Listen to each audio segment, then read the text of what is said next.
The story of the first human civilization begins not with cities or writing or organized governments, but with the slow transformation of human societies from mobile groups of hunter-gatherers into settled communities of farmers. This transformation, which unfolded over thousands of years in different parts of the world at different times, represents one of the most significant changes in human history, altering not only how people obtained food, but also how they organized their societies, how they related to the landscape, and how they understood their place in the world. For most of human existence, for hundreds of thousands of years, people lived by hunting wild animals and gathering wild plants. These hunter-gatherer societies were mobile, moving across the landscape in seasonal patterns, following the availability of food resources. Their group sizes were relatively small, typically a few dozen individuals, though groups would sometimes come together in larger gatherings when food was particularly abundant or for social and ceremonial purposes. These societies possessed sophisticated knowledge of their environments, understanding the behavior of animals, the seasonal cycles of plants, the locations of water sources, and the subtle signs that indicated changes in weather or the movement of game. Hunter-gatherer lifestyles were not uniform across the world or across time. Different environments offered different resources and presented different challenges. Groups living near coasts often relied heavily on marine resources, fishing and gathering shellfish, while groups living in forested regions hunted forest animals and gathered nuts, fruits, and roots. Groups in grassland regions followed herds of large grazing animals, and groups in desert regions developed detailed knowledge of scattered water sources and seasonal plant foods. The tools, techniques, and social organizations of these groups varied according to their environments and their particular histories. Around 15,000 years ago, the Earth was emerging from the last glacial period, a time when massive ice sheets had covered much of northern North America, Europe, and Asia. As the climate warmed, the ice sheets retreated, sea levels rose, and vegetation zones shifted. Forests expanded in some regions, grasslands in others, and the distributions of animal species changed in response to these environmental transformations. Human populations, like other species, responded to these changes, adapting their strategies for obtaining food and adjusting their movements across the landscape. In a region of southwestern Asia known as the Fertile Crescent, stretching in an arc from the eastern Mediterranean coast through the hills and valleys of what are now Syria, southeastern Turkey, Iraq, and western Iran, environmental conditions at the end of the last glacial period were particularly favorable for certain wild plants and animals. Wild cereals, particularly wild wheat and wild barley, grew in dense stands in certain areas, providing abundant nutritious seeds that could be harvested and stored. Wild sheep, goats, cattle, and pigs lived in the region, along with many other animal species. The climate was generally favorable, with adequate rainfall in the upland areas and rivers providing water in the lowlands. The people living in the Fertile Crescent around 15,000 to 12,000 years ago were hunter-gatherers, but they were beginning to interact with wild cereals in new ways. Instead of simply gathering seeds when encountered during their movements, some groups began to deliberately harvest wild cereals in large quantities, using sickles made of flint blades set into wooden or bone handles. These harvested seeds could be stored in baskets or pits, providing food reserves that could sustain people through seasons when other resources were scarce. The ability to store significant quantities of food made it possible for people to remain in one place for longer periods, reducing the need for constant movement. This period of intensified use of wild cereals and other resources is sometimes called the Epipaleolithic or Natufian period in the Fertile Crescent. Archaeological evidence from this time includes the remains of small settlements with circular stone structures that appear to have been semi-permanent dwellings, stone grinding tools for processing seeds, storage pits, and cemeteries, suggesting that people had begun to maintain long-term connections to particular places. The settlements were still relatively small, probably occupied by a few dozen people at most, and people probably still moved seasonally to some degree, but the pattern was shifting toward greater sedentism, a more settled way of life. The transition from relying entirely on wild resources to cultivating plants and herding animals did not happen suddenly or all at once. And it was a gradual process that unfolded over thousands of years, involving many small decisions and adjustments by countless individual people and groups. The earliest cultivation may have been almost indistinguishable from intensive gathering, with people simply scattering seeds in favorable locations or protecting patches of useful plants from competitors. Over time, as people continued to harvest, store, and replant seeds, the plants themselves began to change. Wild cereals have natural mechanisms for seed dispersal. When the seeds ripen, the seed head shatters, scattering the seeds widely so they can germinate in new locations. This is advantageous for the plant's reproduction in the wild, but it makes harvesting difficult as ripe seeds fall to the ground before they can be collected. However, in any population of wild cereals, there are occasional mutant individuals in which the seed head does not shatter readily. These mutants are less successful in the wild because their seeds remain attached to the plant and may not disperse effectively, but they are more useful to humans because they can be harvested efficiently without losing most of the seeds. When people harvest wild cereals, they unconsciously select for the non-shattering mutants, because these are the plants from which they can most easily collect seeds. When they replant some of these harvested seeds, either deliberately or inadvertently by spilling some in their camps or fields, they are planting a higher proportion of non-shattering seeds than exists in the wild population. Over many generations, this unconscious selection leads to the evolution of domesticated cereals in which the non-shattering trait becomes fixed.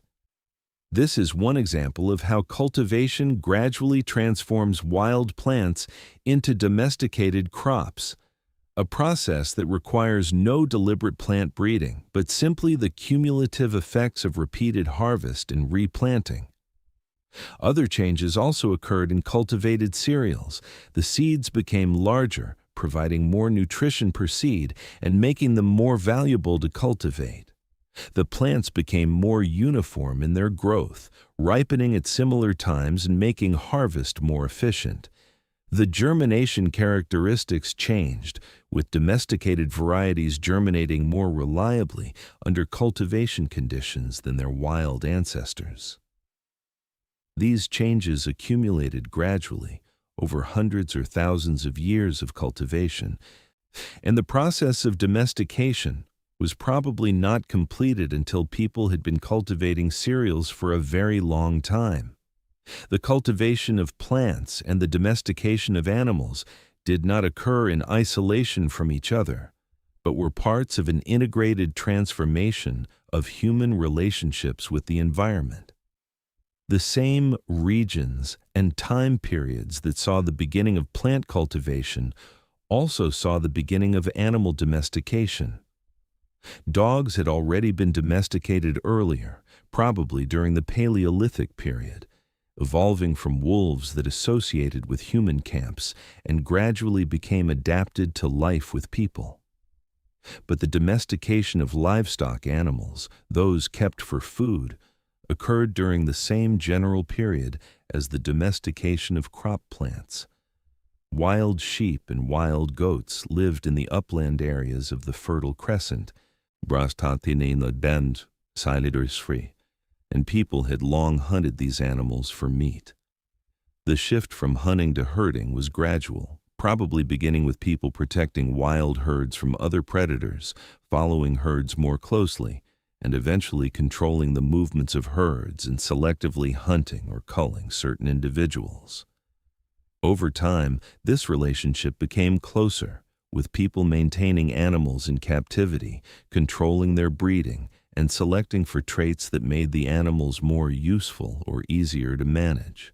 Domesticated sheep and goats evolved from their wild ancestors in several ways. They became more docile, less fearful of humans, more tolerant of crowding and confinement. Their coats changed, with wool becoming longer and finer in domesticated sheep, providing material for textiles. Their body proportions changed somewhat, often becoming stockier with shorter legs than their wild relatives. Their horns sometimes changed, becoming smaller or more curved.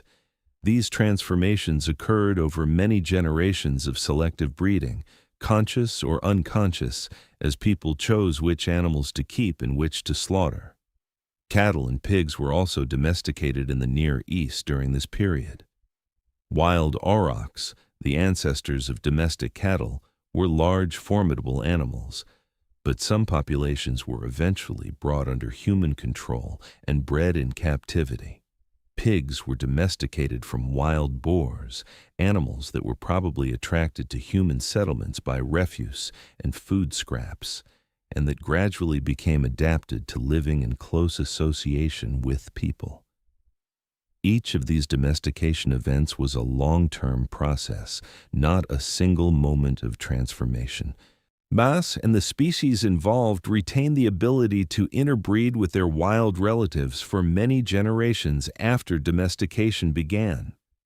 By around 10,000 years ago, in the early Neolithic period, people in parts of the Fertile Crescent were living in permanent villages, cultivating wheat and barley, and keeping herds of sheep and goats. These early farming villages were still relatively small, often with a few hundred inhabitants, and they were clustered in areas where environmental conditions were favorable, particularly in the upland zones where rainfall was adequate for rain-fed agriculture.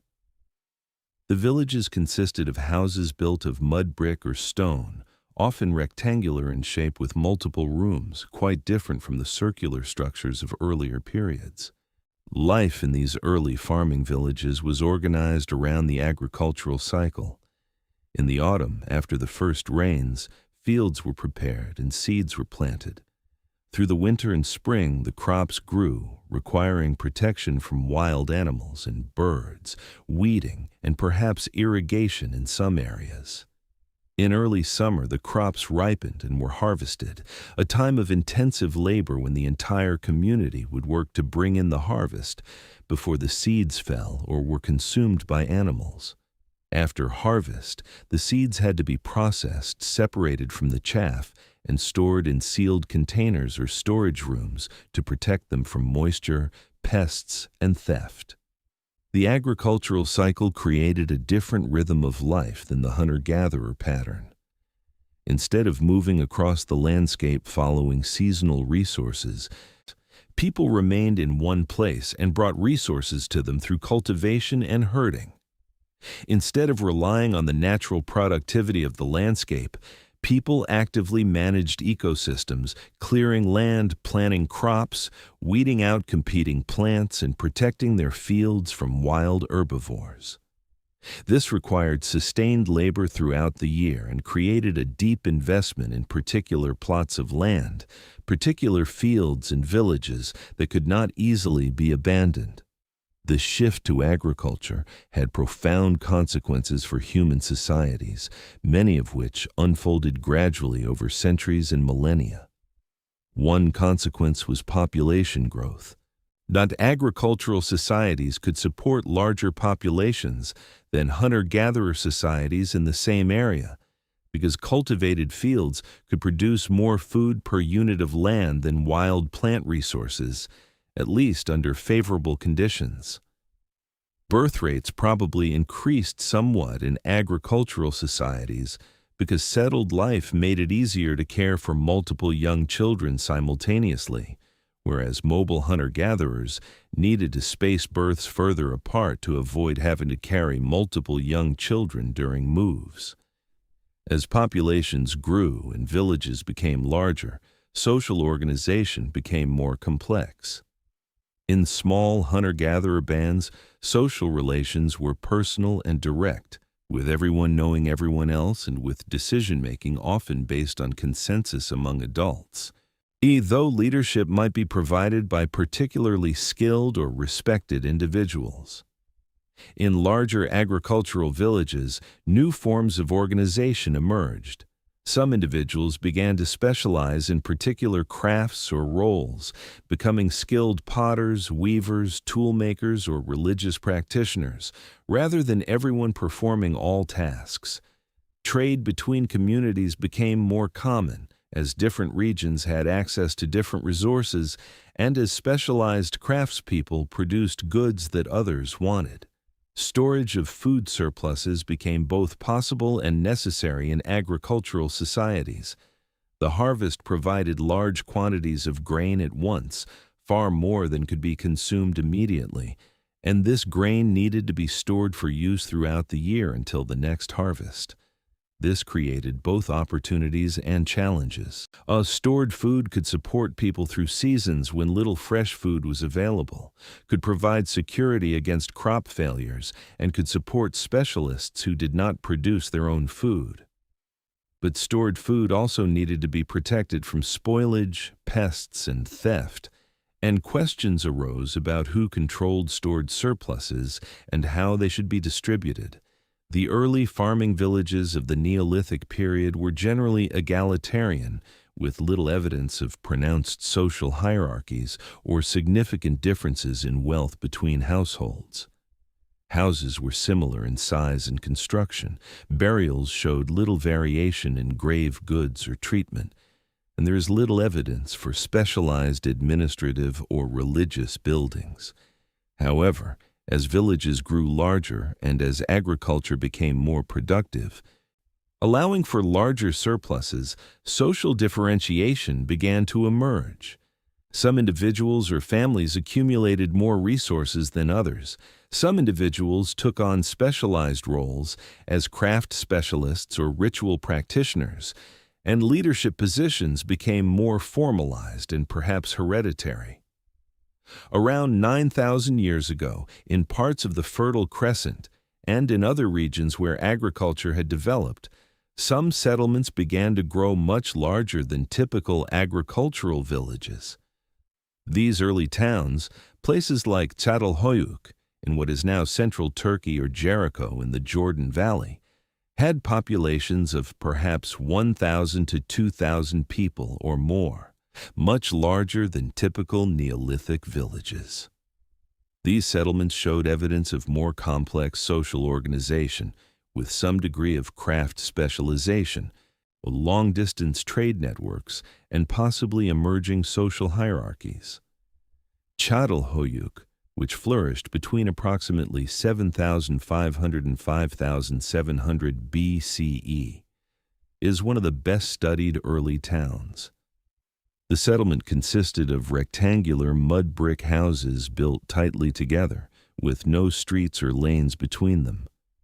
People entered their houses through openings in the roofs, climbing down ladders into the interior spaces.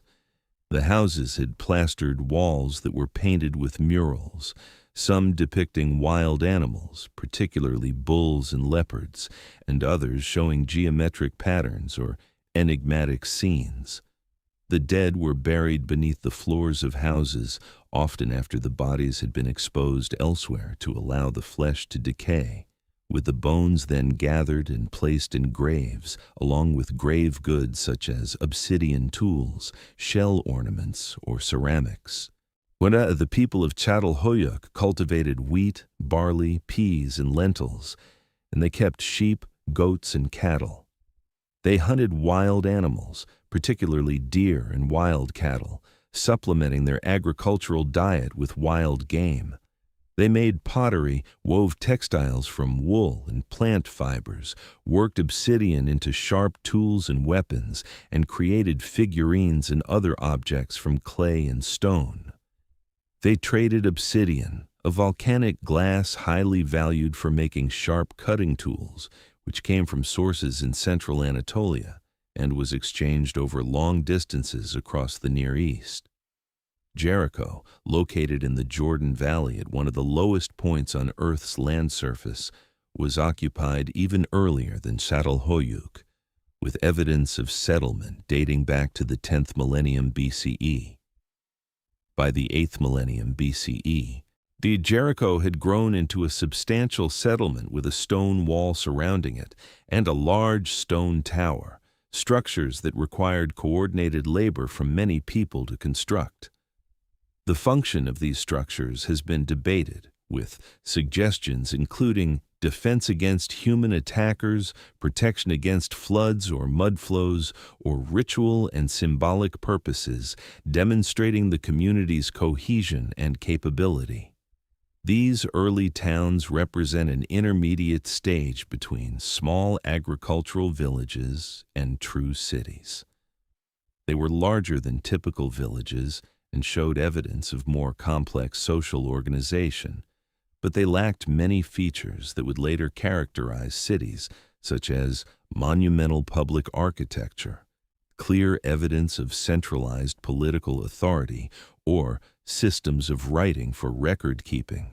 They were communities that had grown large enough to require new forms of social coordination, but that had not yet developed the institutional structures that would emerge in later urban centers. The spread of agriculture from its origins in the Fertile Crescent to other regions occurred through a combination of the migration of farming populations and the adoption of agricultural practices by indigenous hunter-gatherer populations.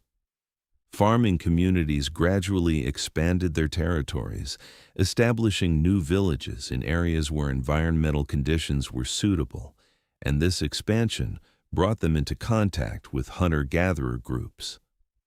Over time, many of these hunter-gatherer groups adopted agriculture, either learning techniques from their farming neighbors or developing their own agricultural practices based on different local plants and animals. Agriculture spread westward from the Fertile Crescent into Anatolia, then into southeastern Europe, and eventually across Europe, a process that took several thousand years. Early farming communities established themselves in Greece and the Balkans by around 8,500 to 8,000 years ago, and agriculture reached Western Europe, including Britain, by around 6,000 years ago. This spread was not uniform or inevitable, and in many regions there was a long period of interaction between farming and hunter-gatherer communities before agriculture became dominant. Agriculture also spread eastward from the Fertile Crescent into Iran, Central Asia, and eventually into South Asia. Different crops and animals became important in different regions, with local wild species sometimes being domesticated to supplement or replace the crops and animals originally domesticated in the Fertile Crescent. This process of agricultural development and expansion was complex and varied, with different pathways in different regions, and with agriculture sometimes being abandoned in areas where it proved unsuccessful or where environmental conditions deteriorated. The development of agriculture in the Fertile Crescent was not the only independent origin of agriculture in the world. In several other regions, people independently domesticated local plants and animals and developed agricultural systems adapted to their particular environments. In China, this agriculture, based on millet in the Yellow River Valley and rice in the Yangtze River Valley, developed perhaps 9,000 to 8,000 years ago, roughly contemporary with or slightly later than agriculture in the Near East. In Mesoamerica, the domestication of maize, beans, and squash occurred over a long period, with maize domestication beginning perhaps 9,000 years ago and becoming a major staple somewhat later. In other regions, including sub-Saharan Africa, New Guinea, and South America, agriculture also developed independently, based on different crops suited to local conditions. African agriculture included indigenous cereals like sorghum and millet, root crops like yams and pulses, developing in the Sahel region and spreading to other parts of Africa. In New Guinea, that agriculture focused on root crops like taro and yams, developing in the highlands perhaps 10,000 years ago or earlier. In the Andes and Amazonia, people domesticated potatoes, quinoa, manioc, and many other crops, creating diverse agricultural systems adapted to mountain and tropical forest environments. Each of these independent origins of agriculture involved its own particular plants and animals, its own techniques and practices, and its own social and cultural contexts. Yet, certain common patterns emerged across these different regions. Agriculture allowed for larger populations and more sedentary lifestyles than hunting and gathering. It created food surpluses that could be stored and that could support non-food producing specialists. It led to greater investment in particular places and to more complex forms of social organization. And it transformed landscapes as people cleared forests, created fields, and managed ecosystems in increasingly intensive ways. The environmental impacts of early agriculture were significant, though they were initially localized and gradual. Clearing land for cultivation removed native vegetation and affected wildlife populations. Tilling soil for planting disturbed soil structure and could lead to erosion if fields were not managed carefully. Irrigation, which became important in some regions, altered water flows and sometimes led to salinization of soils if drainage was inadequate. The concentration of human and animal populations in villages created localized pollution and could deplete nearby resources like firewood. When these impacts accumulated over time, and as agricultural populations grew and spread, their cumulative effects on landscapes became more pronounced. As agricultural societies became more established and productive, and as populations continued to grow, some regions began to see the emergence of larger settlements that would eventually develop into true cities. This process, called urbanization, occurred first in certain river valleys where conditions were particularly favorable for intensive agriculture. The most important of these early centers of urbanization were in Mesopotamia, the land between the Tigris and Euphrates rivers in what is now Iraq, in Egypt, along the Nile River, in the Indus Valley in what is now Pakistan, and somewhat later in the Yellow River Valley in China. In southern Mesopotamia, in a region called Sumer, the world's first true cities emerged around 5,500 to 5,000 years ago, during what archaeologists call the Uruk period, named after one of the most important early cities. These cities were larger than any settlements that had existed before, with populations numbered in the thousands or even tens of thousands. They contained monumental architecture, including temples built on raised platforms called ziggurats, palaces for rulers, and walls surrounding the urban core. They had craft specialists producing pottery, metalwork, textiles, and other goods. They had administrators who managed the collection and distribution of food surpluses and who coordinated large-scale labor projects. And they developed systems of writing to keep records of economic transactions, temple offerings, and administrative activities. So the emergence of these first cities in Sumer marks the beginning of what we can properly call civilization, if we define civilization as a society with cities, social stratification, specialized occupations, centralized government, monumental architecture, and systems of writing. This does not mean that civilizations were necessarily better or more advanced than non-civilized societies in all ways, but they were different in organization and scale, representing a new form of human social complexity. The cities of early Sumer, places like Uruk, Ur, Eridu, and Lagash, were the centers of small city-states, each controlling surrounding agricultural land and smaller settlements. These city-states were politically independent, each with its own ruler and patron deity, though they shared a common culture and language. They competed with each other for resources and prestige, sometimes peacefully and sometimes through warfare, and they engaged in long-distance trade, obtaining metals, timber, stone, and other resources not available in southern Mesopotamia. The organization of Sumerian cities reflected their role as centers of economic, political, and religious activity.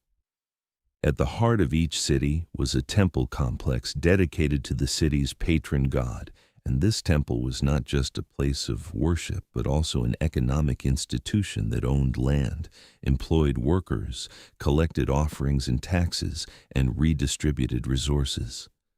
The temple administration kept detailed records on clay tablets, using a writing system that had evolved from simple pictograms representing concrete objects to a more sophisticated system capable of recording complex economic transactions and eventually literary and religious texts.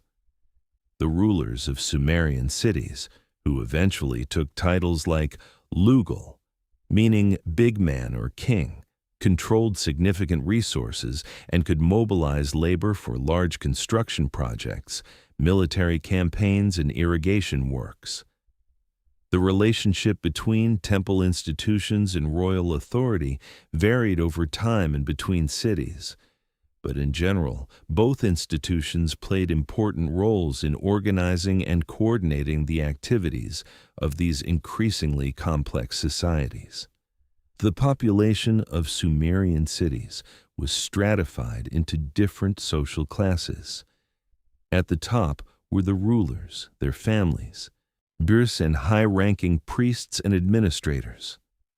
Below them were craft specialists, merchants, and scribes, people with specialized skills who did not produce their own food, but were supported by the agricultural surplus produced by farmers. The majority of the population consisted of farmers who worked the fields surrounding the cities, producing the grain, dates, vegetables, and animal products that fed the urban population. At the bottom of the social hierarchy were slaves, people who had lost their freedom through debt, capture in war, or birth to slave parents. Life in these early cities was quite different from life in agricultural villages. The density of population, the presence of monumental buildings, the specialization of labor, and the complexity of social relations created an urban environment that was new in human experience. People living in cities were surrounded by strangers, individuals they did not know personally, unlike the face-to-face societies of villages. They participated in larger economic networks, exchanging goods and services through markets or through redistribution by temples and palaces. They were subject to laws and regulations promulgated by central authorities, rather than relying entirely on customary practices and personal relationships to regulate behavior. The development of writing in Sumer, which occurred around 5,200 years ago, was closely tied to the administrative needs of these complex societies. The earliest writing consisted of simple marks on clay tablets representing quantities of goods such as grain or livestock being delivered to temples or redistributed to workers. Over time, this system became more elaborate, with signs representing not just objects, but also actions, qualities, and eventually sounds, allowing scribes to record language with increasing precision. Writing enabled administrators to keep track of resources, to record debts and obligations, to maintain lists of workers and their rations, and eventually to record laws, royal proclamations, religious texts, and literary works. The invention of writing was one of the most significant innovations of early civilization, as it allowed information to be preserved and transmitted across time and space in ways that were not possible with purely oral communication. Written records could be consulted years or generations after they were created, providing continuity and allowing for the accumulation of knowledge. Writing also created a permanent record of transactions and agreements, reducing reliance on human memory and making disputes easier to resolve. And writing eventually became a vehicle for literature, philosophy, and other forms of cultural expression that could be preserved and transmitted to future generations. The cities of Sumer in southern Mesopotamia represent the earliest clear example of urban civilization, but they were not isolated phenomena. The emergence of cities and complex societies occurred in other regions during roughly the same time period, or somewhat later, through processes that were sometimes independent and sometimes influenced by contact with already existing civilizations. In Egypt, along the Nile River, a distinctive civilization emerged around 5,000 years ago. In the Indus Valley, in what is now Pakistan and northwestern India, cities appeared around 4,600 years ago. In China, urban centers developed along the Yellow River around 4,000 years ago. Each of these early civilizations developed in a major river valley where productive agriculture could support large populations. The Egyptian civilization that emerged along the Nile River developed somewhat differently from Mesopotamian civilization, reflecting the different environmental conditions and historical circumstances of the region. The Nile River, flowing northward through the desert to the Mediterranean Sea, flooded predictably each year, depositing rich silt on the floodplain and providing natural irrigation for crops. This annual flood cycle created highly productive agricultural land along a narrow strip on either side of the river, while the surrounding deserts were largely uninhabitable. This geography encouraged unity rather than division, as settlements along the Nile were connected by the river and isolated from external populations by the desert.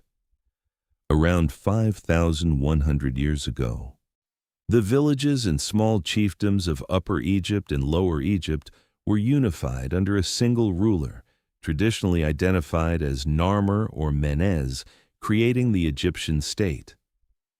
This unification marked the beginning of the dynastic period in Egyptian history, and it established a pattern of centralized monarchy that would characterize Egyptian civilization for thousands of years.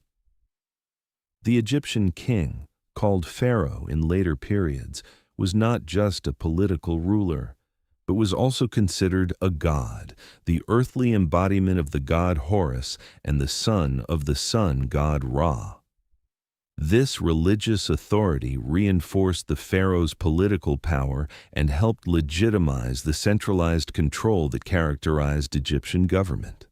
The early Egyptian state organized and coordinated agricultural production across the Nile Valley, managed the construction of irrigation works and flood control measures, collected taxes in the form of grain and labor, and redistributed resources to support the royal court, temples, administrators, craftsmen, and laborers. The state also organized the construction of monumental architecture, particularly the pyramids and temples that remain among the most impressive structures from the ancient world.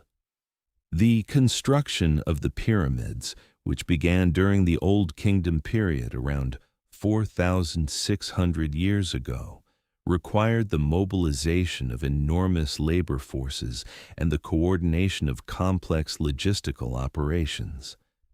The largest pyramids, particularly the Great Pyramid of Giza, built for Pharaoh Khufu, required millions of limestone and granite blocks, each weighing several tons, to be quarried, transported, and precisely positioned. The workforce probably numbered in the tens of thousands during peak construction periods, and these workers needed to be fed, housed, and organized. The pyramids served as royal tombs, monuments to the power and divine status of the pharaohs, and as focal points for the religious rituals that maintained the cosmic order. Egyptian civilization developed a system of hieroglyphic writing somewhat independently of Mesopotamian cuneiform, though there may have been some inspiration from contact with Mesopotamia. Egyptian hieroglyphs were used primarily for monumental inscriptions, religious texts, and formal documents, while a cursive script called hieratic was used for everyday administrative and literary purposes. Writing in ancient Egypt was closely associated with the priesthood and with the scribal schools attached to temples and the royal administration, and literacy was limited to a small, educated elite. The economy of ancient Egypt was based primarily on agriculture, with wheat and barley as the main crops, supplemented by vegetables, fruits, and livestock. The Nile's annual flood created ideal conditions for agriculture without requiring extensive irrigation works, though farmers did construct small canals and basins to extend the area that could be cultivated. Egypt's relative isolation, protected by deserts on both sides and by cataracts on the Nile to the south, provided security from external invasion and allowed Egyptian civilization to develop with considerable continuity over many centuries. Land trade was important to the Egyptian economy, as Egypt lacked certain key resources, including timber, metals, and some types of stone. Trade networks extended up the Nile into Nubia and further south into sub-Saharan Africa, eastward into the Sinai Peninsula and the Levant, and across the Mediterranean to Crete and other islands. Egyptian merchants and royal expeditions obtained gold from Nubia, cedar from Lebanon, copper from the Sinai, and exotic goods like incense, ebony, and ivory from more distant regions. In the Indus Valley, a distinctive urban civilization emerged around 4,600 years ago, during what is called the mature Harappan period. This civilization extended across a large area in what is now Pakistan and northwestern India, covering perhaps 1 million square kilometers, making it the most extensive of the early river valley civilizations. The Indus Valley Civilization, also called the Harappan Civilization after one of its major cities, developed without clear precedent in the region, appearing relatively suddenly in the archaeological record as a fully formed urban culture with standardized city planning, sophisticated drainage systems, and distinctive artifacts. The cities of the Indus Valley Civilization, including Harappa and Mohenjo-Daro, were planned according to consistent principles, with gridded street layouts, separate residential and public areas, and extensive systems of covered drains for sewage and rainwater. The houses were built of standardized fired bricks and typically had multiple rooms arranged around courtyards, with private wells and bathing areas connected to the drainage system. This attention to sanitation and urban planning was more advanced than in contemporary Mesopotamian or Egyptian cities, and suggests a high degree of social organization and centralized planning. The Indus Valley Civilization produced distinctive artifacts including pottery, terracotta figurines, stone seals with inscriptions and animal motifs, standardized weights and measures, and beads and ornaments made from various materials. The seals, which were probably used to mark ownership or to seal containers and documents, bear a script that has not yet been deciphered, leaving many aspects of Indus Valley civilization mysterious. Without the ability to read their writing, we cannot know what language they spoke, what their political organization was like, or what religious beliefs they held.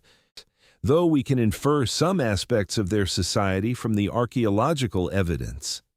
The economy of the Indus Valley civilization was based on agriculture, with wheat, barley, and various pulses as major crops, and with evidence for the cultivation of cotton, one of the earliest instances of cotton cultivation in the world. The people kept cattle, water buffalo, sheep, goats, and chickens, and they fished in the rivers.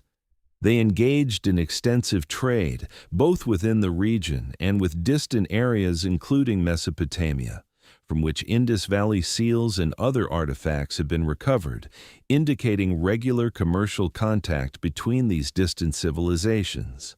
The decline of the Indus Valley civilization occurred around 3,900 to 3,700 years ago. With the major cities being abandoned and the distinctive features of the civilization disappearing. The reasons for this decline are still debated, with various theories proposed including climate change leading to reduced monsoon rainfall and decreased river flows, tectonic changes altering river courses, overexploitation of the environment, or disruption of trade networks. Whatever the causes, the collapse of the Indus Valley civilization represents one of the earliest examples of urban collapse in human history, a reminder that even seemingly stable and successful civilizations can decline when conditions change. In China, the emergence of urban civilization occurred somewhat later than in Mesopotamia, Egypt, or the Indus Valley. During the late Neolithic period, around 5,000 to 4,000 years ago, increasingly complex societies developed in the Yellow River Valley with evidence of social stratification, craft specialization, and the construction of defensive walls around some settlements. Around 4,000 years ago, according to traditional Chinese historical accounts, the Xia dynasty was established. Though archaeological evidence for this dynasty is limited, and its existence remains somewhat controversial among scholars. The Shang dynasty, which followed the Xia and lasted from approximately 3,600 to 3,050 years ago, is the first Chinese dynasty for which we have clear archaeological and textual evidence. The Shang established their capital at various locations in the Yellow River Valley, including Anyang, where extensive remains have been excavated. Shang cities contained palace complexes, royal tombs, workshops for craft production, and residential areas.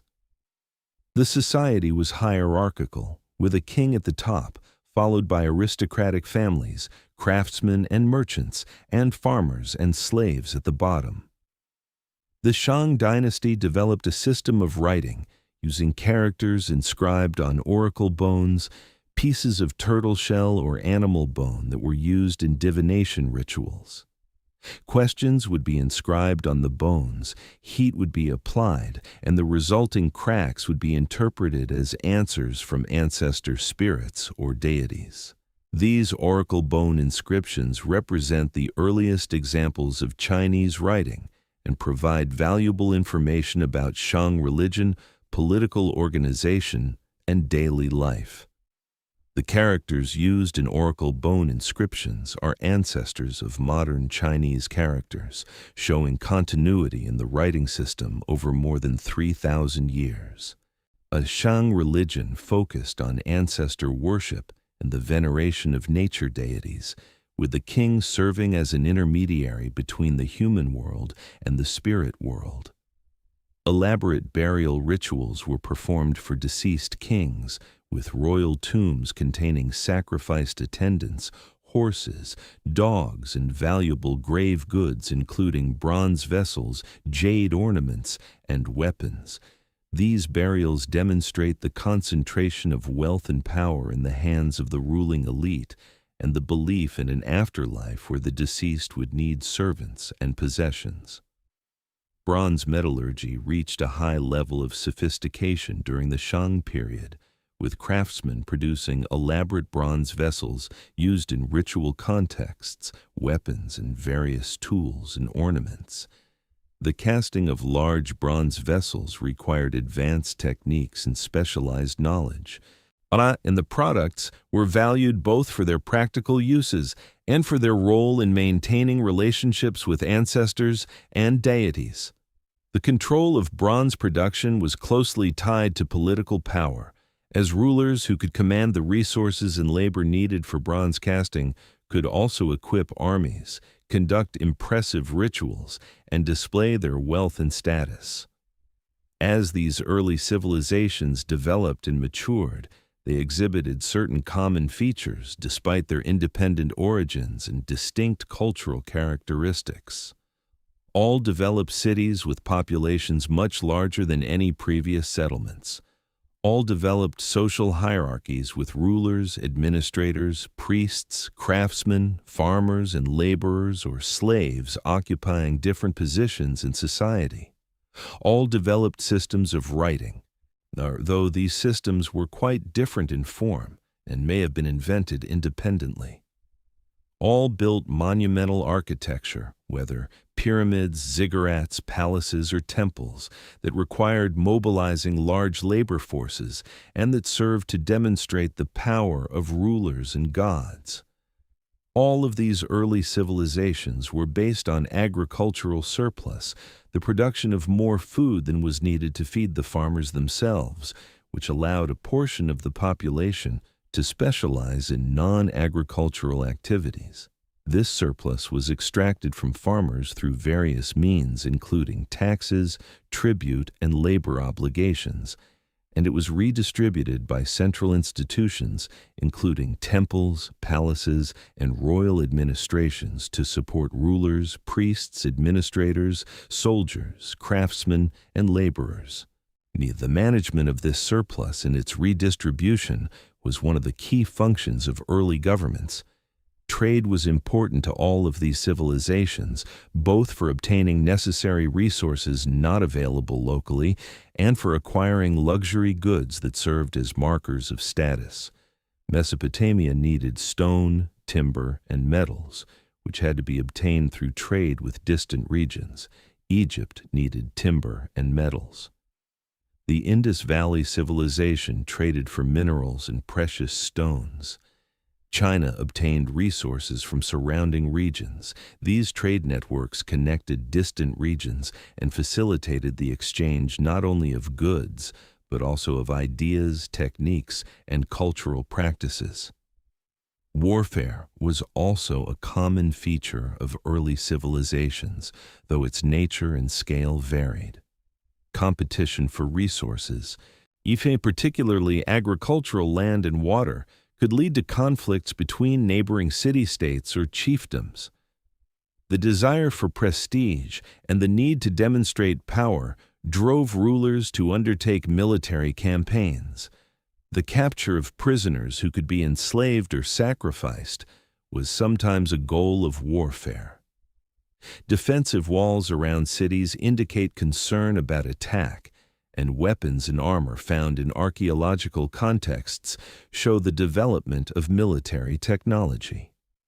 The relationship between early civilizations and their environments was complex and often problematic in the long term. Intensive agriculture, particularly when combined with irrigation, could lead to soil degradation, erosion, and salinization. Deforestation for timber and fuel wood affected local climates and hydrology. The concentration of populations in cities created sanitation challenges and could exhaust nearby resources.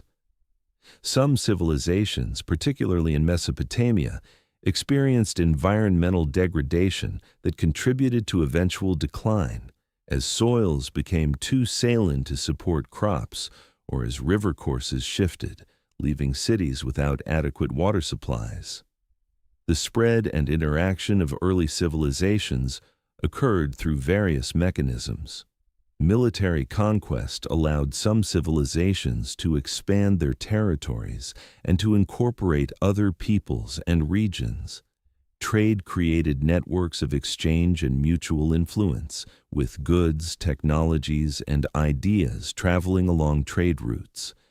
Migration brought people from one region into contact with others, sometimes peacefully and sometimes through conflict. These processes of interaction, exchange, and competition shaped the development of civilizations and led to the spread of technologies, cultural practices, and political systems. Writing systems, once invented, spread to neighboring regions, sometimes being adopted wholesale and sometimes inspiring local peoples to develop their own scripts. Cuneiform writing, developed in Mesopotamia, was adopted by many other Near Eastern peoples, including the Akkadians, Babylonians, Assyrians, Hittites, and Persians, though they used it to write different languages. Hieroglyphic writing remained largely confined to Egypt, but related scripts developed in nearby regions. Alphabetic writing, which developed in the Levant around 3,800 years ago, was simpler than earlier writing systems because it used a small number of symbols to represent individual sounds rather than syllables or words. And this innovation facilitated the spread of literacy and was eventually adopted across a vast area from Europe to South Asia. Metallurgy spread from its origins in the Near East to other regions, with the techniques for smelting copper and later bronze being transmitted through trade networks and migration. Iron metallurgy, which developed somewhat later, around 3,200 years ago in Anatolia, and spread gradually to other regions, provided a harder, more durable metal than bronze and one that was more widely available, as iron ore deposits are much more common than copper and tin, the components of bronze. The spread of iron technology had significant impacts on agriculture, as iron tools were more effective for clearing land and tilling soil, and on warfare, as iron weapons and armor provided military advantages. In agricultural techniques and crop varieties also spread between regions. Wheat and barley, originally domesticated in the Fertile Crescent, spread to Egypt, Europe, and eventually to South and East Asia. Rice, domesticated in China and Southeast Asia, spread to South Asia and eventually to other regions. Maize, beans, and squash from Mesoamerica would much later spread to other parts of the Americas and eventually globally. This exchange of crops enriched agriculture in recipient regions and allowed for more productive and diverse agricultural systems. The development of more complex forms of political organization accompanied the growth of civilizations. The small city-states of early Sumer gradually gave way to larger territorial states, as some cities conquered their neighbors and established control over wider areas. The Akkadian Empire, established around 4,350 years ago by Sargon of Akkad, unified much of Mesopotamia under a single ruler for the first time, though this empire was relatively short-lived, lasting only about a century before fragmenting. Later empires, including the Babylonian Empire, the Assyrian Empire, and the Persian Empire, would control even larger territories.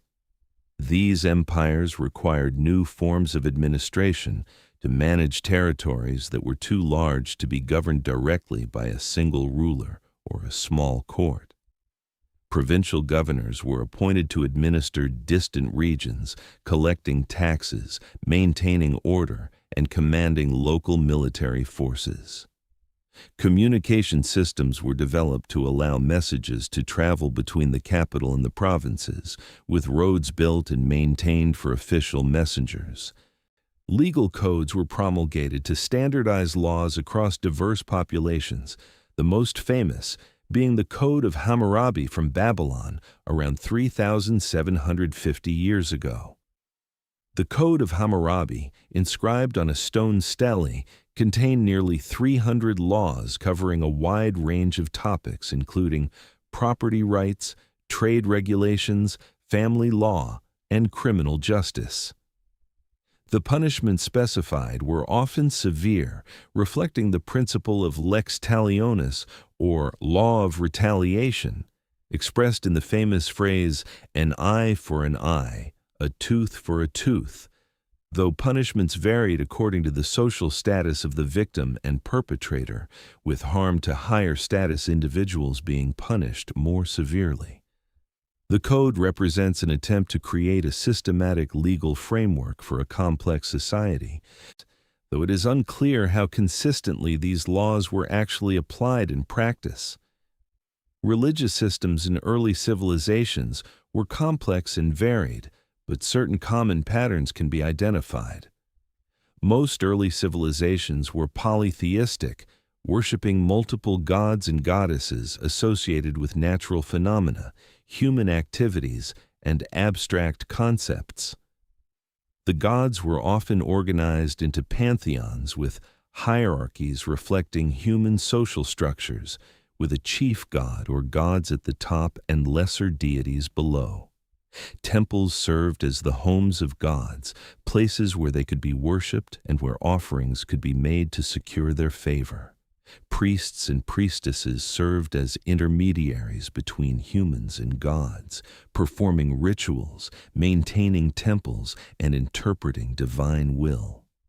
In many civilizations, the priesthood was a specialized occupation requiring training and often inherited within certain families. Temples were major economic institutions, owning land, employing workers, and accumulating wealth from offerings in temple estates. In some cases, as in Sumer, temples were the dominant economic institutions in society, while in others, like Egypt, royal and temple authority were more closely integrated. Religious beliefs shaped many aspects of life in early civilizations, including conceptions of time, the cosmos, morality, and the afterlife. Creation myths explain the origins of the world and humanity, often portraying gods as creators who formed the world from primordial chaos and who created humans to serve them. Flood myths.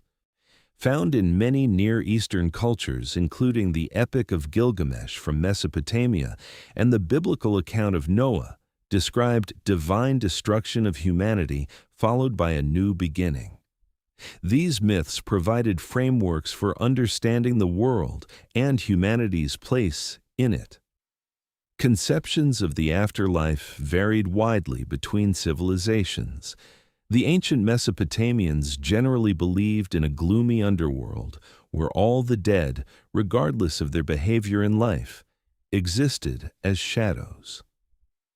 The ancient Egyptians developed elaborate beliefs about the afterlife, including the idea that the deceased would be judged based on their behavior in life, with the righteous being rewarded with eternal life and the wicked being punished or destroyed. These beliefs motivated the construction of elaborate tombs, the mummification of bodies to preserve them for the afterlife, and the inclusion of grave goods and texts to help the deceased navigate the challenges of the afterlife. Art and literature flourished in early civilizations, though much has been lost over time, particularly works created in perishable materials. Literature was initially closely tied to religious and administrative purposes, with early texts including temple hymns, royal inscriptions, and economic records. Over time, more diverse forms of literature emerged, including myths, epics, love poetry, wisdom literature, and historical chronicles. The Epic of Gilgamesh from Mesopotamia is one of the earliest known works of literature, telling the story of a heroic king's quest for immortality and grappling with themes of friendship, mortality, and the human condition. Visual arts included sculpture, painting, and decorative arts created for temples, palaces, and tombs. Sumerian sculpture included statues of worshippers placed in temples to pray perpetually on behalf of their donors. Egyptian art, characterized by its distinctive conventions including profile views of heads on frontal bodies and hierarchical scale, with more important figures shown larger decorated temples and tombs with scenes of daily life, religious rituals, and the journey to the afterlife. These artistic traditions established conventions that would influence later art in their respective regions. As civilizations matured and expanded, interactions between different civilizations became more frequent and consequential. Trade networks connected distant regions, creating economic interdependence and facilitating cultural exchange. Military conflicts led to conquest, the movement of populations, and the transfer of technologies and ideas. Diplomatic relations developed between states, with treaties, royal marriages, and gift exchanges serving to maintain peace or to create alliances. These interactions shaped the development of civilizations, creating both opportunities for growth and innovation and challenges from competition and conflict. The Bronze Age, lasting roughly from 5,300 to 3,200 years ago in the Near East and Eastern Mediterranean, was a period of extensive interaction between civilizations. Trade in tin and copper, the components of bronze connected regions across vast distances, as tin deposits were rare and often located far from copper sources. The need for these metals created trade networks stretching from Britain to Central Asia, and these networks carried not only metals but also other goods, technologies, and cultural influences. The Eastern Mediterranean during the Late Bronze Age, around 3,500 to 3,200 years ago, was a zone of particularly intensive interaction with the Egyptian, Hittite, Mycenaean, and various Levantine civilizations engaging in trade, diplomacy, and sometimes warfare. The Amarna letters, a collection of diplomatic correspondence on clay tablets discovered in Egypt, provide detailed evidence of the relationships between these powers, including negotiations over royal marriages, complaints about raiding, requests for military assistance, and elaborate exchanges of gifts between rulers. These letters reveal a complex international system with established protocols for diplomatic communication and mutual recognition of each other's status and interests. This Bronze Age international system came to a sudden and catastrophic end around 3,200 years ago in what is called the Bronze Age collapse. Within a period of perhaps 50 to 100 years, most of the major civilizations of the Eastern Mediterranean collapsed or were severely disrupted. The Mycenaean civilization in Greece disappeared, with its palaces destroyed and its writing system abandoned. The Hittite Empire in Anatolia collapsed, with its capital destroyed and its territory fragmented. Egyptian power declined dramatically, with the new kingdom giving way to a period of fragmentation and foreign invasion. Many cities in the Levant and Cyprus were destroyed or abandoned.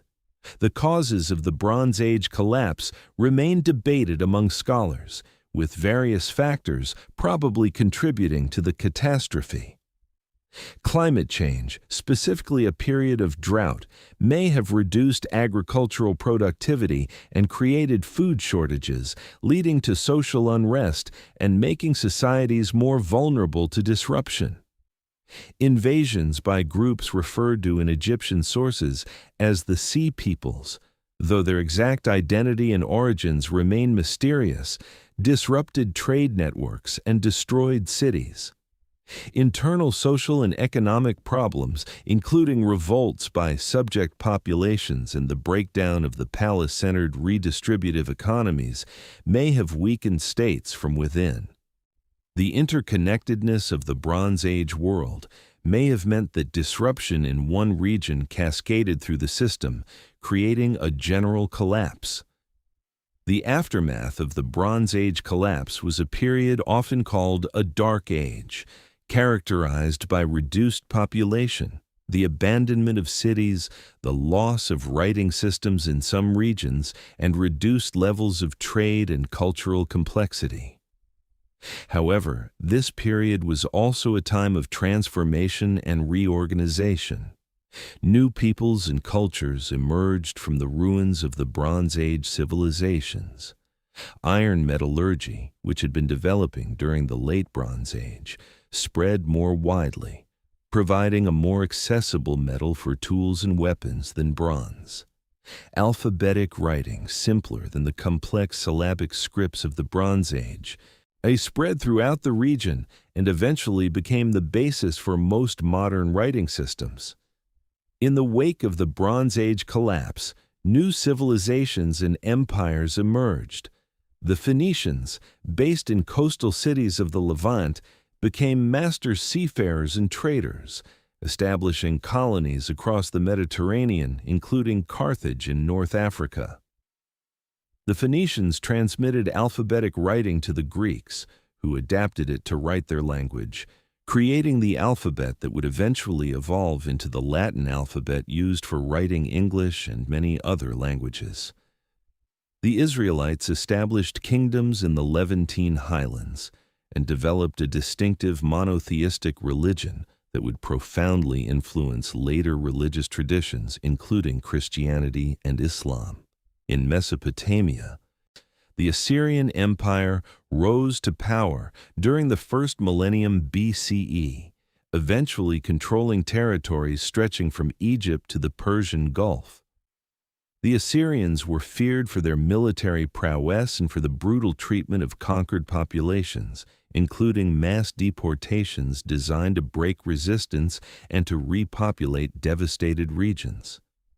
The Assyrian Empire developed sophisticated administrative systems, maintained extensive road networks, and created royal libraries, including the famous Library of Ashurbanipal at Nineveh, which contained thousands of cuneiform tablets preserving Mesopotamian literature, science, and administrative records.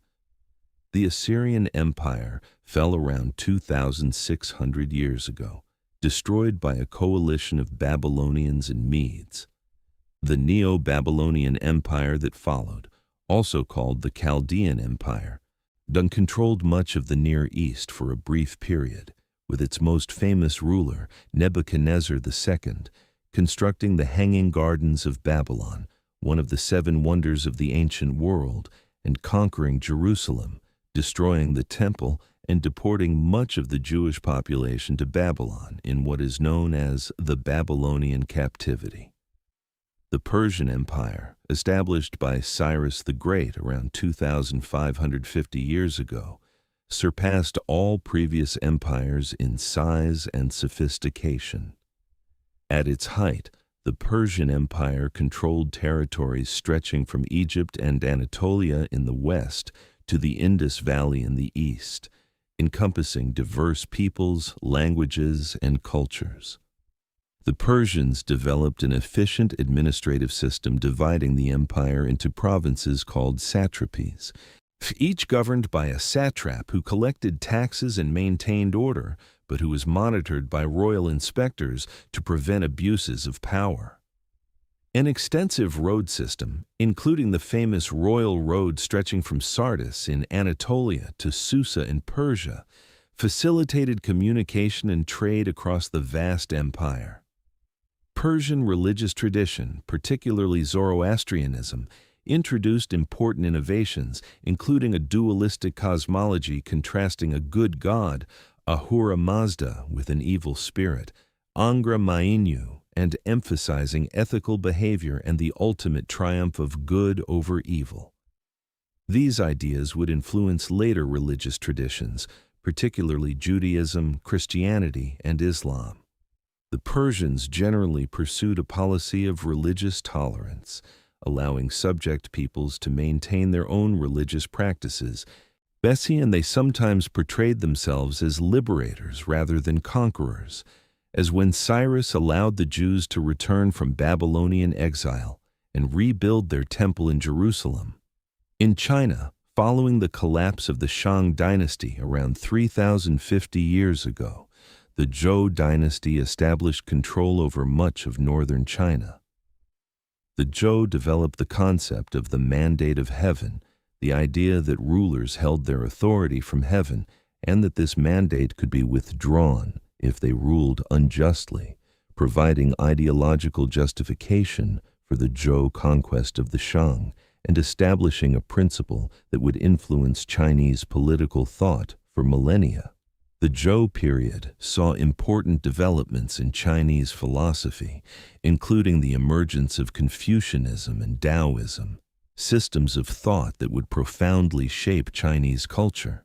Now, however, Zhou central authority gradually weakened, leading to the fragmentation of China into numerous competing states during the Spring and Autumn period and the Warring States period, from approximately 2770 to 2220 years ago. This was a time of constant warfare as states competed for supremacy, but also a time of remarkable intellectual and cultural florescence, sometimes called the 100 Schools of Thought period, when various philosophical traditions competed and debated. Confucius taught about the importance of ritual, filial piety, and virtuous rulership. Laozi, the legendary founder of Taoism, emphasized living in harmony with the Tao, the fundamental principle underlying the universe. Legalist thinkers advocated for strict laws and harsh punishments to maintain order. The Warring States period ended with the unification of China under the Qin dynasty around 2220 years ago. The first Qin emperor, Qin Shi Huang, centralized power, standardized writing, weights, measures, and currency, built extensive road networks, and connected and extended earlier defensive walls to create the Great Wall of China. The Qin dynasty was short-lived, lasting only about 15 years, but it established the foundation for a unified Chinese state that would persist with interruptions for more than 2,000 years. In the Americas, civilizations developed independently of contact with the Old World, based on different crops and domesticated animals, and following their own trajectories. The Olmec civilization, which flourished in Mesoamerica from approximately 3,500 to 2,400 years ago, created impressive stone sculptures, including colossal heads weighing many tons, built ceremonial centers with earthen pyramids, and developed early forms of writing and calendrical systems. The Olmec influenced later Mesoamerican civilizations, including the Maya and the Aztecs. The Maya civilization, which flourished in Mesoamerica from approximately 2,000 years ago, until the Spanish conquest, though with varying fortunes over time, developed sophisticated systems of writing, mathematics, and astronomy.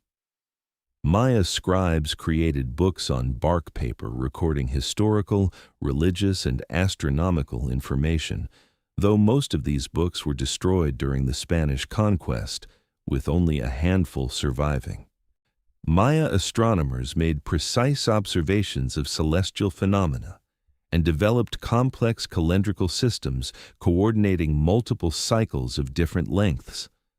Maya cities contained impressive architecture, including pyramids, palaces, and ball courts, decorated with elaborate stone carvings and paintings. The economic base of Maya civilization was agriculture, particularly maize cultivation, supplemented by beans, squash, and many other crops.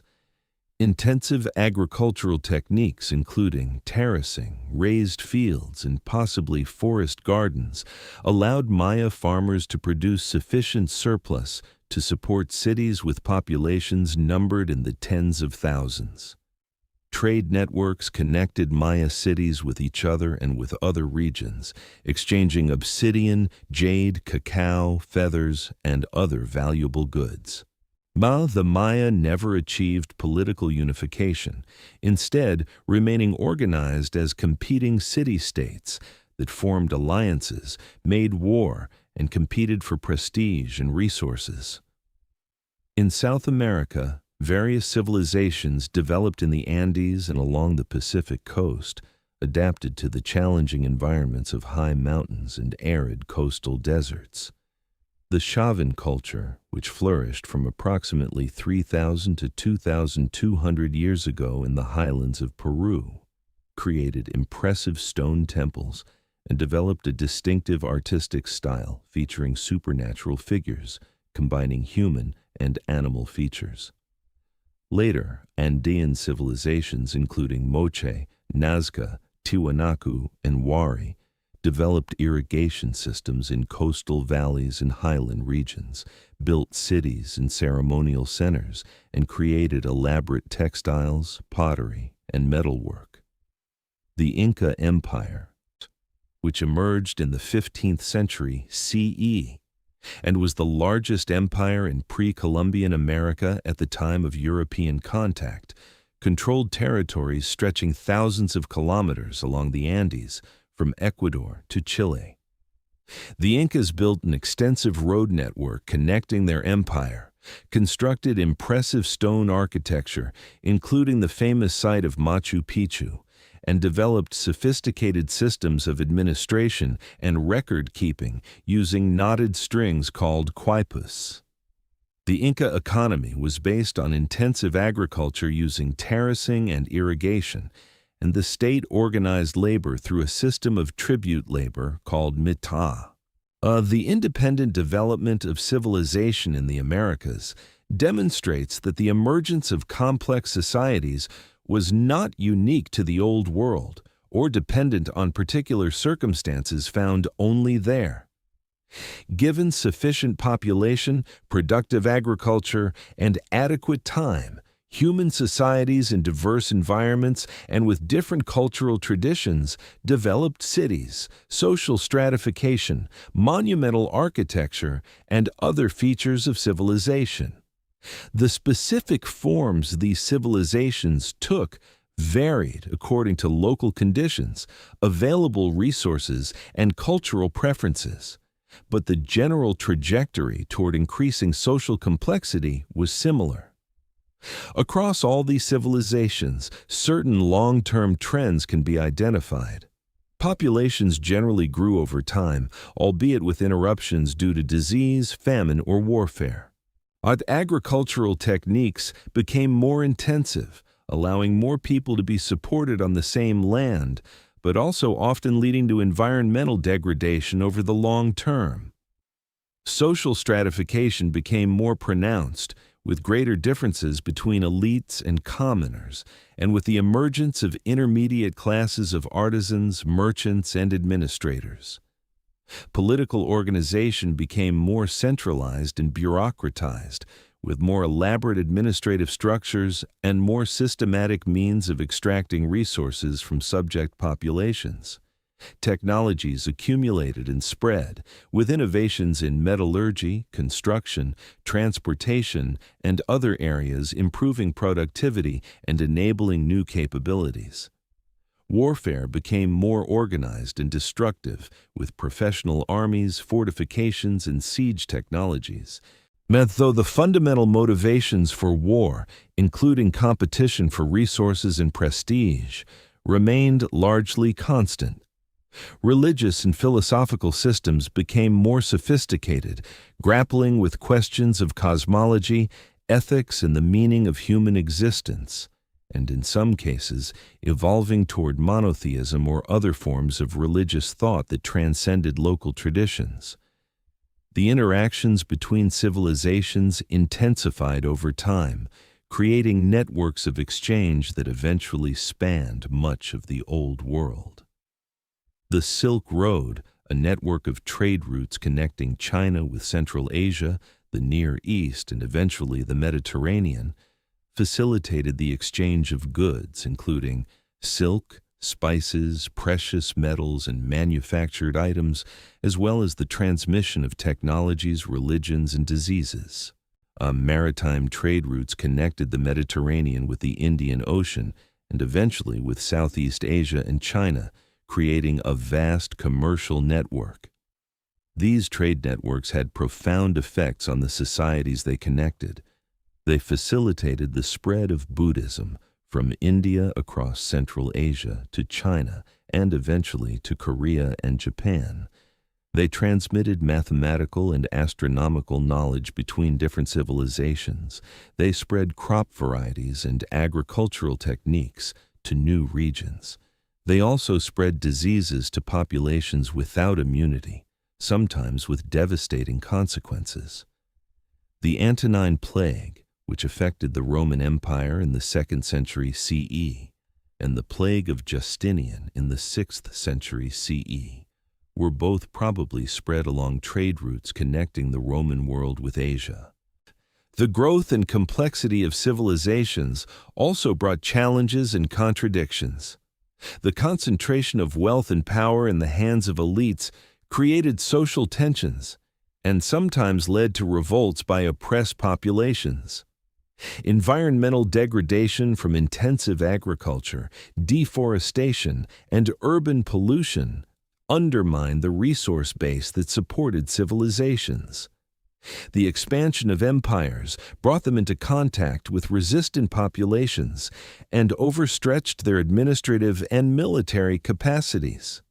Climate changes, sometimes subtle and sometimes dramatic, affected agricultural productivity and could destabilize even well-established civilizations. Many civilizations experienced cycles of growth and decline, rising to prominence, flourishing for a period, and then declining or collapsing, to be succeeded by new powers.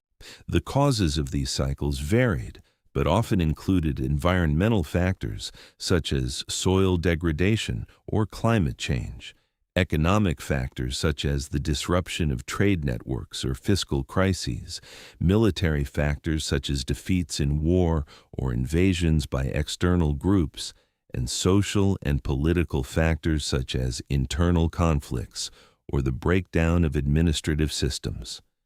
The Maya civilization, for example, experienced a major collapse around 1100 to 1200 years ago, with many cities in the southern lowlands being abandoned. The causes of this collapse remain debated, but probably included a combination of environmental stress from intensive agriculture and a series of severe droughts, warfare between competing cities, and internal social conflicts. The northern Maya cities continued to flourish for several more centuries, and Maya people and culture persisted, but the classical Maya civilization of the southern lowlands did not recover. The Roman Empire, which at its height controlled territories around the Mediterranean and much of Europe, experienced a long decline in its western portions, culminating in the fall of the Western Empire in the late 5th century CE.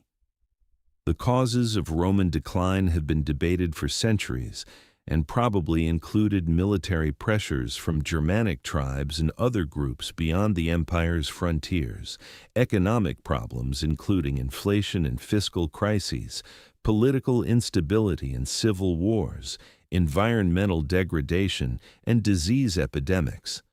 The eastern portion of the empire, centered on Constantinople, survived as the Byzantine Empire for another 1,000 years, preserving Roman legal traditions and Greek culture. The study of ancient civilizations provides perspective on the human condition and on the long-term dynamics of complex societies. We see that civilizations are not permanent or inevitable, but are contingent on particular environmental, social, and historical conditions. We see that technological and social innovations can allow civilizations to flourish but also create new vulnerabilities and challenges. We see that human societies have grappled with fundamental questions about justice, governance, meaning, and human relationships for thousands of years, developing diverse answers influenced by their particular circumstances and traditions. The legacy of these first civilizations persists in many forms. The writing systems they developed evolved into the scripts we use today. The crops they domesticated and the agricultural techniques they developed still feed the world. The architectural and artistic traditions they established influenced later cultures. The religious and philosophical traditions they created still shape how millions of people understand the world. The legal and political concepts they developed, including ideas about law, justice, and governance, inform modern institutions. The archaeological study of ancient civilizations continues to reveal new information about these societies and to challenge or refine previous understandings. New excavations uncover previously unknown sites or provide new details about known sites. New analytical techniques allow archaeologists to extract more information from artifacts and sites, including information about diet, health, social organization, and environmental conditions. The decipherment of ancient scripts allows access to the thoughts and records of ancient peoples in their own words, though many scripts remain undeciphered, preserving their secrets. The first civilizations emerged from the agricultural revolution that had transformed human societies over thousands of years, from mobile hunter-gatherers to settled farmers, and from small egalitarian communities to large stratified societies. This transformation was not rapid or easy, and it brought both benefits and costs. It allowed for larger populations, greater material prosperity for some, and the creation of impressive cultural achievements including writing, architecture, art, and philosophy. It also created social inequalities, environmental degradation, and new forms of conflict and suffering. Now, understanding these first civilizations helps us understand ourselves and the world we have inherited. The challenges they faced, including managing resources sustainably, organizing large and diverse populations, dealing with environmental changes, and maintaining social cohesion in the face of inequality and conflict, are challenges that persist today.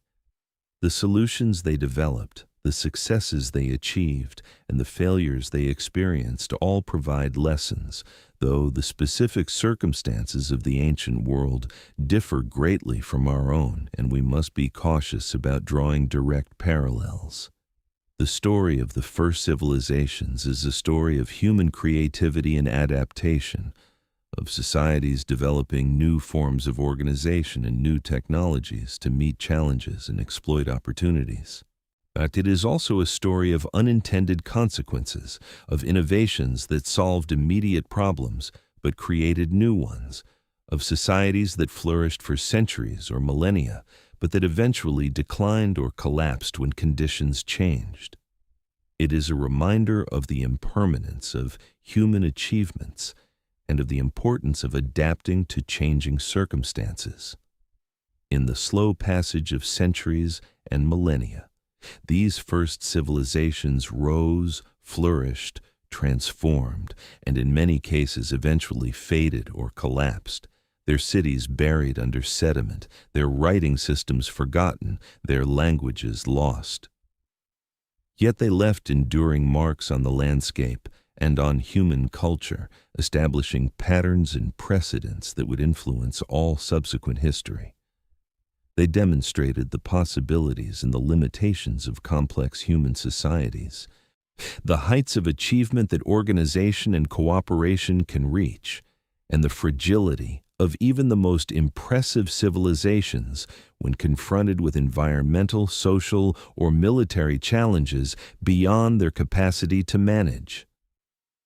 The first civilizations were experiments in human organization, attempts to create stable, productive, and meaningful forms of social life at scales far larger than the small bands that had characterized most of human existence.